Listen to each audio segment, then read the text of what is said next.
कृष्ण जी की भक्ति करनी चाहिए या राधा रानी जी की? मुझे दोनों से बहुत प्यार है, कभी कभी कंफ्यूज हो जाती हूँ, कृपया मार्गदर्शन कीजिए। राधा कृष्ण की भक्ति होती है, ना तो कृष्ण की ना राधा रानी की। परंतु भक्ति आप कृष्ण की क्यों कर पाते हैं? क्योंकि राधा रानी भी कृष्ण भगवान की प्रेम में सेवा करती हैं। कृष्ण भगवान की आज्ञा आप पालन करते हैं, उसी को भक्ति कहते हैं। राधा रानी और कृष्ण भगवान अलग है ही नहीं। और अगर आपको और इसमें जाना है तो गौरांग महाप्रभु, चैतन्य महाप्रभु जो है वो युगल रूप अवतार है। कृष्ण भगवान का शरीर है और भाव राधा रानी का है। तो ये क्या हुआ? युगल जोड़ी हो गई, साथ गौरांग महाप्रभु। तो भगवद गीता जब आप पढ़ते हैं और भक्ति की तरफ प्रेरित होते हैं तो कौन है? राधा रानी करा रही है आपको प्रेरित। और बोल कौन है? कृष्ण भगवान। अलग है ही नहीं दोनों। तो इसलिए ये समझना कि मैं राधा रानी की भक्ति कैसे करोगे? राधा रानी की आज्ञा क्या है आपको? बताइए आप मुझे, क्या आज्ञा है बताइए?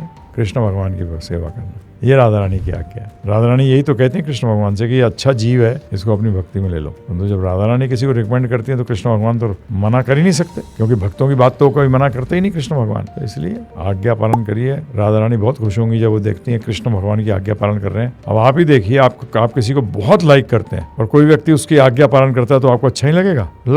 इसलिए आपको राधा रानी को अगर खुश करना है तो कृष्ण भगवान की आज्ञा का पालन करिए, और कृष्ण भगवान को खुश करना है तो भक्त बनिए। जैसे राधा रानी इतनी बड़ी भक्त है तो कृष्ण भगवान खुश हो जाते हैं, और राधा रानी को खुश करना है तो कृष्ण भगवान की आज्ञा का पालन करिए, जो भगवद गीता में कहा है, खुश हो जाएंगे। हरे कृष्णा। तो क्या कंफ्यूजन है? कोई कंफ्यूजन नहीं।